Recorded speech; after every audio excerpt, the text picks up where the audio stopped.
Happy Monday or happy Tuesday by the time I put this up, or happy whatever day it is when I finally put this video up. So today I need to catch you guys up, because now it's 5 weeks out and the last time I made a video was 7 weeks out. And there's a few things I have to update you on. Obviously I do this every single time, but here we go. So updates. So last week I did a really silly thing. So I think it was Saturday, not last week, the week before. We did this really brutal echo bike workout, and then which ended up I ended up needing to take half an hour's rest between that workout and the next workout, and I just completely neglected my warm-up. I I went and sat into a full squat without doing anything, and my hip just went bang, and it really hurt. I couldn't really do anything that day, and then the next day was really painful and sore. It felt like I'd just done stretched it too far, pushed it too far, and it really hurt. So I basically had to take the whole last week off full lifts, so only really powers and stuff like that. And it was only towards the end of the week that I finally managed to get my range of motion back. I was really scared, so I thought, right, well, this is it. I just got an injury, but it seems to have kind of calmed itself down now. I've done a lot of stretching and mobilizing and just making sure that I sort of move it within the range of motion healthily, to try and make sure that it's back to how it was before I did that. Today is the first day that I'm going to try and do full squats, moving within the range under a substantial load, so we'll see how that goes. But yeah, I was so annoyed at myself. It was such a silly mistake, and I think it teaches me that you really should always warm up, you know? So because last week I was a little bit scared, I didn't end up taking training easier. I just ended up pushing the cardio side of things a little bit more, and I was super lucky that we managed to go and train at a few different boxes, which was super fun. First time we went to train at was Grit. It's Grit programming, but the gym is called Grit, and it's a proper athlete's box. It's really cool. And the second one we went to train at was CrossFit Garage, which was a little bit further away from our house, but also a really cool athlete's box, and we did some fun training there.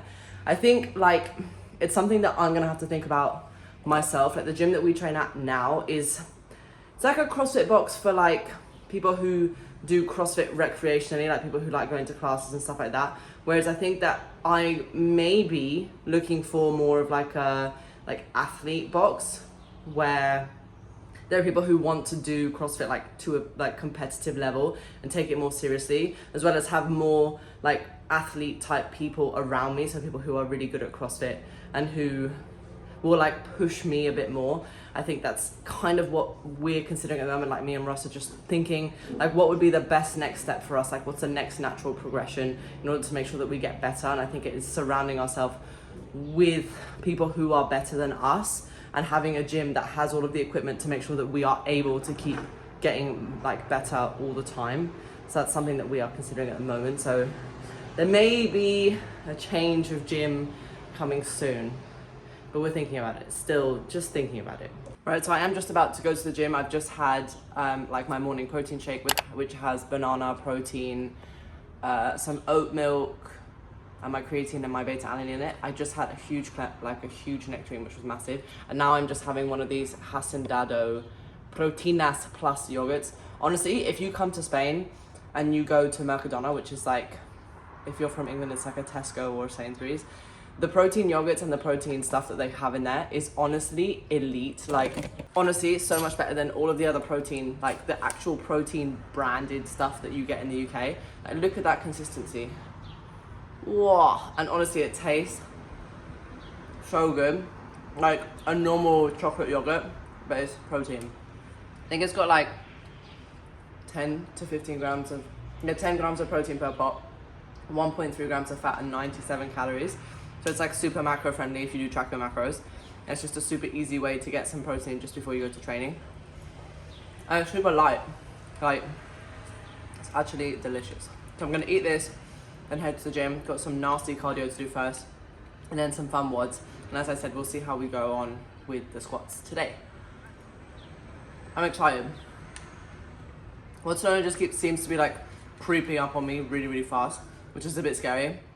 But I'm hoping that, I do feel ready. I don't not feel ready. I said to someone the other day, this year I'm going to Wodcelona to have fun because it's my first elite competition, and like CrossFit's still pretty new, whatever. But next year, if I were to choose to go again, next year I'm going to win or to compete. Like, and this year I'm going to have fun. So have fun, but I'm also like the most competitive person ever, so that's the most ironic thing ever. I'm just gonna go and have fun. I don't want to lose, so just no pressure. Anyways, I'm gonna go train now. Finish jogging, go to train.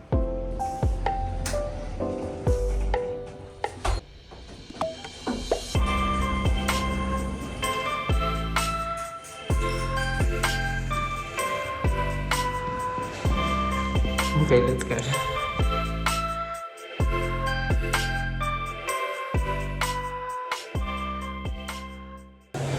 Literally just got to the gym and like I'm sweating so much. What a joke. Before I even started, before I had even started.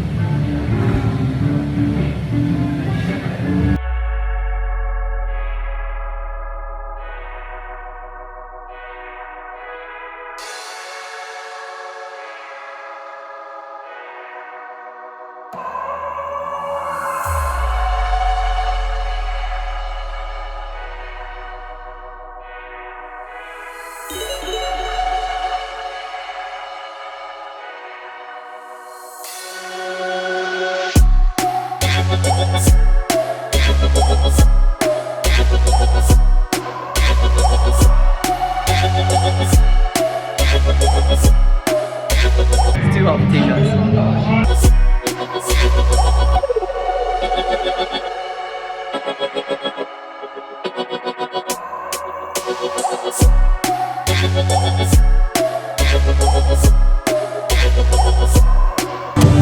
Halfway through.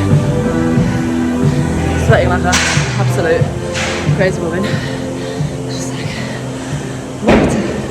It's like really cardiovascularly hard. Not usually so out of breath, like usually my legs hurt, but today my heart is pumping.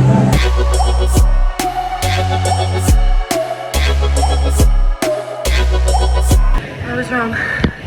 It's all legs. Last 3 rounds. Oh my god. Ow.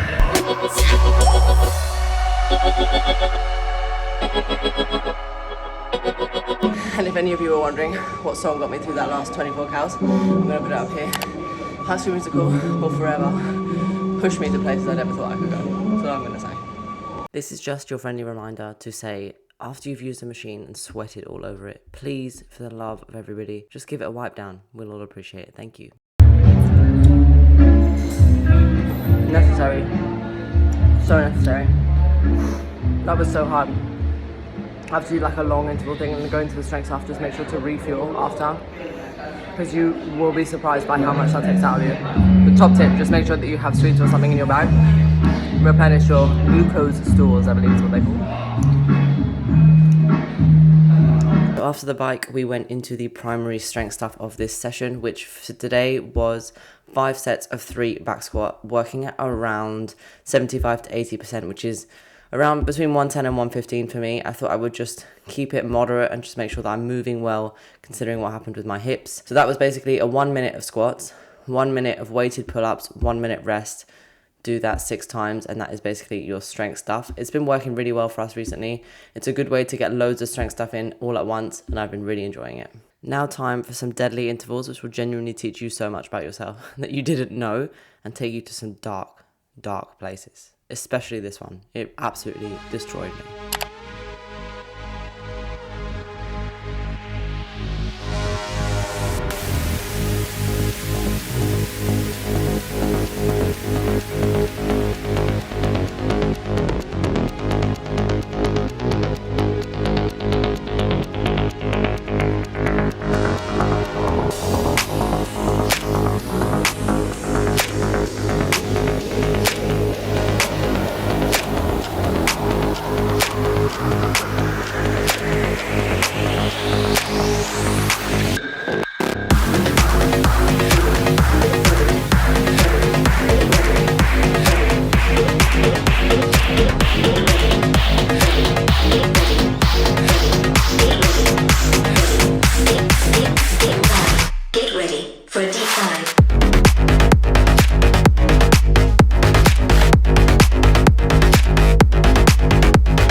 That was absolutely dreadful and really hard.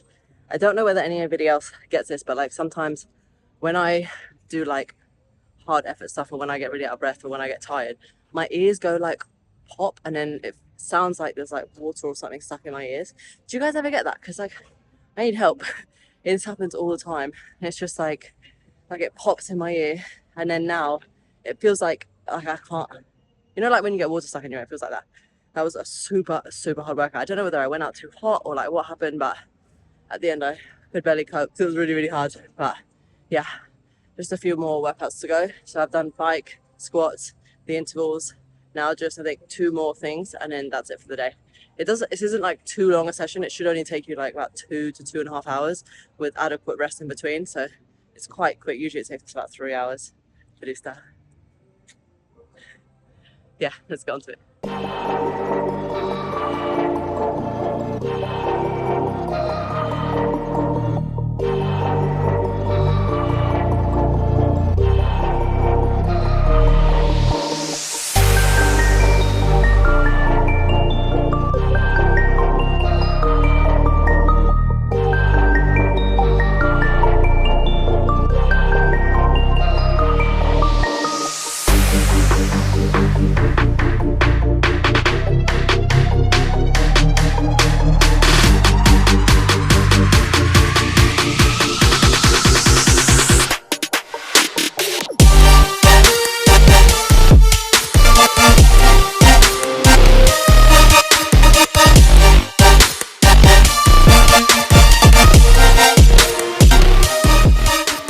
So my aim on this workout was pretty plain and simple. I am absolutely rubbish at handstand push-ups. So all I wanted to do was manage to do all 5 sets of 10 handstand push-ups unbroken. So if that meant everything else was slower, absolutely fine, not bothered. Like that wasn't the aim. The aim was to work on my handstand push-ups, which I did, and I was super happy. The next thing that we did was 10 rounds of an EMOM every minute on the minute. So 40-second handstand hold against the wall and 40-second wall sit. Since doing the handstand holds against the wall, it's honestly changed the game with my handstand walks, and I feel that I have a lot more endurance and strength in my shoulders and a lot more stability when it comes to anything handstand walking. So would 100% recommend, if you are struggling with handstand walks or handstand holds or whatever it is, just to do at the end of your session like 5 sets of starting at 20 seconds, going up every week. Handstand holds against the wall honestly has absolutely changed the game. Thanks so much for watching this video. I hope you did enjoy it. If you did, don't forget to give it a big thumbs up, as well as subscribe to my channel, and I'll catch you guys in the next one. I really am excited about sharing all of this journey with you, so thank you so much for watching. Bye.